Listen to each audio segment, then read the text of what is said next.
Elara's Journey, a story of roots, dreams, and finding your place.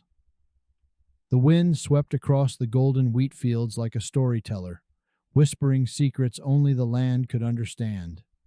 It rustled the tall stalks gently, like fingers through hair, casting ripples across the prairie like a golden ocean under a wide, endless sky. To most people, this might have looked like a quiet, empty place, but to Elara, every whisper of the wind, every rustle of the grass, and every cry of the distant coyote spoke volumes. This wasn't just where she lived, it was part of her. Sitting on the old wooden porch swing of her family's farmhouse, Elara let the wind wash over her, soaking in the stories of the land like the earth drank up rain after a long, dry summer. Her elbows rested on her knees, her fingers twisting the frayed rope of the swing. Her face was dotted with freckles, her eyes full of 1,000 thoughts, her heart split between two worlds. She had grown up here, on this tough yet generous land. She could tell the difference between a Chinook wind and a storm breeze before they arrived.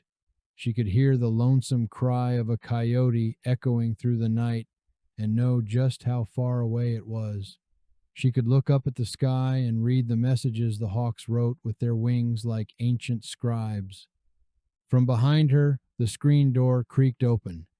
Elara didn't need to turn around to know who it was. Her grandmother Maeve stepped out, a steaming mug of tea in her hand, her face lined with years of laughter, worry, and wisdom. She was a living history book of this land, her presence like a quilt stitched with stories and comfort. "Still itching to leave, kiddo?" Maeve asked, her voice warm and steady like a wood stove on a cold winter morning. Elara sighed and glanced sideways, her fingers still playing with the rope. "Calgary's calling, Nana. The art, the people, the chances. I don't know. It feels like it's where I'm supposed to be." Maeve sat down beside her, the swing groaning slightly under their combined weight. She sipped her tea, her eyes scanning the horizon as if it held all the answers. "This land's got its hooks in us, Elara. Same as it did your dad and your granddad before him. It doesn't let go easy." Elara felt a twinge in her chest at the mention of her father. He'd been a rancher through and through, proud of his connection to the earth, proud of every fence post he'd pounded, every calf he'd raised, every storm he'd endured. He had dreams of Elara taking over one day, his legacy continuing through her. But Elara's dreams didn't come with a tractor or muddy boots. Her heart didn't beat in rhythm with the farm's chores, but danced to the unpredictable rhythm of creativity. She saw beauty in colors, movement in brushstrokes, and stories in blank canvases. "I know what this place means, Nana, but I think the best way I can show respect to it is by painting it, not just how it looks, but how it feels. I want to show the real Alberta, not just pretty prairies and mountain views, but the grit, the soul, the people." Maeve looked at her, her eyes soft but sharp, like someone who knew the weight of dreams. "Then go, kiddo. Chase your art. But remember where you come from. This land'll always hold a spot for you." So Elara left behind the whispering wheat and familiar rhythms of home for the pulsing energy of Calgary. The city, nestled at the foot of the Rockies, buzzed with creativity. She found a tiny studio in Inglewood, with brick walls that hummed with history and light that spilled in like melted gold in the mornings. She threw herself into the city's art scene, attending gallery openings, painting at odd hours, and soaking in the stories told through graffiti, murals, and the incredible indigenous art that honored Alberta's deep roots. But the city was loud in a different way. The noise wasn't like the coyotes or the wind. It was honking cars, shouting voices, blaring music, and flashing lights. Everything moved fast, and people moved even faster. Strangers rarely made eye contact, and Elara often felt like she was floating in a sea of faces, unseen and unanchored. When the chaos got too loud, She retreated to the city's green spaces, Prince's Island Park, Nose Hill, or Fish Creek. She'd hike, sit by the river, and sketch. She drew wildflowers growing stubbornly in sidewalk cracks, pine trees standing like silent guardians, and the rushing Elbow River carrying stories from the mountains to the prairies. These moments felt like breathing again, like home. One crisp autumn afternoon, she wandered into the Glenbow Museum. She didn't expect to find anything new, but as she wandered among the exhibits, dinosaur fossils, Métis beadwork, old cowboy boots, something inside her clicked.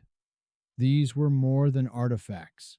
They were echoes of the land, pieces of Alberta's soul. She realized her art had been missing something: history. She had painted beauty, but not the struggle. She had shown color, but not culture.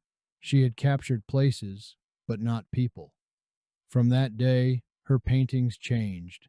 She wove Maeve's stories into every brushstroke: the droughts and the dust storms, the strength of the homesteaders, the dances and drums of indigenous culture, the quiet resilience of prairie women, the wildness of the Rockies. She painted Calgary's skyline rising behind endless fields, the sleek towers blending into the jagged mountains. She painted the past and the present colliding in colors bold and unapologetic. Her work began to get noticed.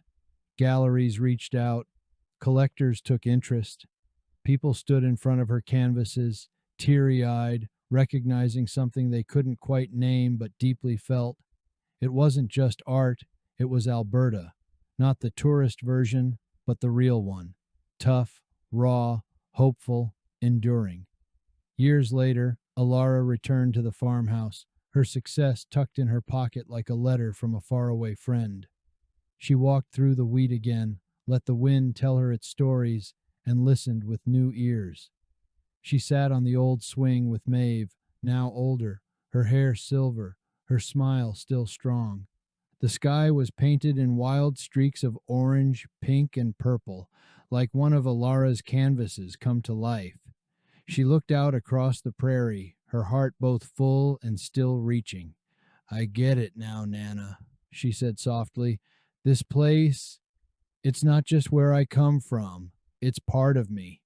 Maeve squeezed her hand, and together they sat in silence, two women connected by land, blood, and dreams. Elara knew now that she didn't have to choose between the city and the prairie, between her roots and her wings. She had made room in her life for both.